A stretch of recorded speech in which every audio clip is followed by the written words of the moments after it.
Well, for more, let's talk to our international affairs editor, Armin Georgian, who joins me here in the studio. Armin, hi. First of all, we know the FBI then, they finished their investigation. They've submitted that report, as I was saying, to the Senate. What do we know about who they've been speaking to as they conducted that probe? Well, they contacted 10 people and they have interviewed 9.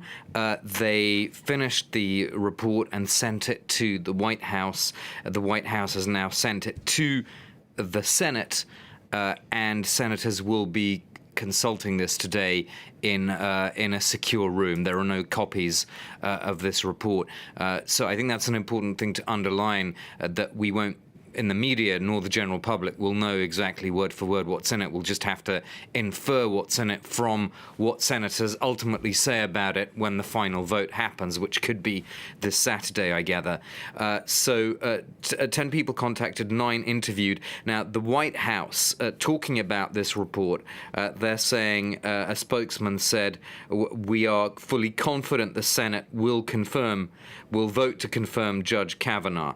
So what that suggests is that, having read this report, the White House does not feel threatened. This suggests that there is no explosive information from Mark Judge, who was interviewed as one of these 9 people, nor any explosive information from the other people who were interviewed. That's at least the inference we can make at this point. We've heard plenty, haven't we, in the last couple of days from Donald Trump himself. He also saying he's pretty confident that Kavanaugh is going to be nominated, or his nomination is going to be accepted, rather. Has his intervention to the US president made much of a difference here? Well, obviously what's overshadowed everything is his comments at that rally in Mississippi. And the question is, do his remarks now make it more difficult for the remaining waverers on the Republican side to vote for Brett Kavanaugh? The 3 most vocal Republicans who've been denouncing Trump's comments at that rally are Jeff Flake, Susan Collins, and Lisa Murkowski. Now, are those criticisms a sign that those 3 senators are going to vote against Brett Kavanaugh, or are they effectively saying, look, that's just Trump, that's not us as a party. We as the Republican Party, we are sensitive to women who've survived sexual assault.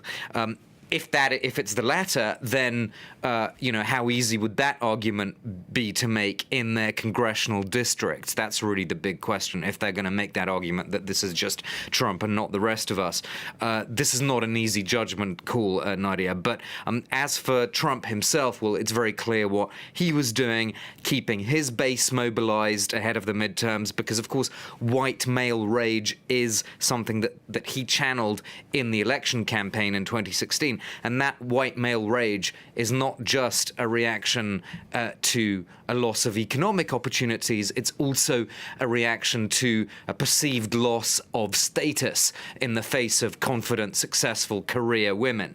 Now, the question is, how will white middle-class women in America's suburbs vote in the midterms? Because they are not Trump's base.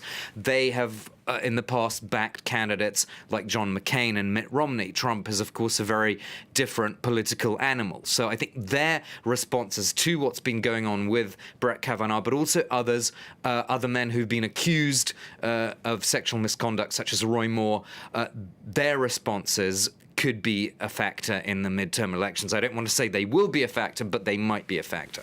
Much to watch out for then, not just in the next couple of days, but in that midterm in November. Thank you very much indeed. Armin Georgian there from our International Affairs Desk.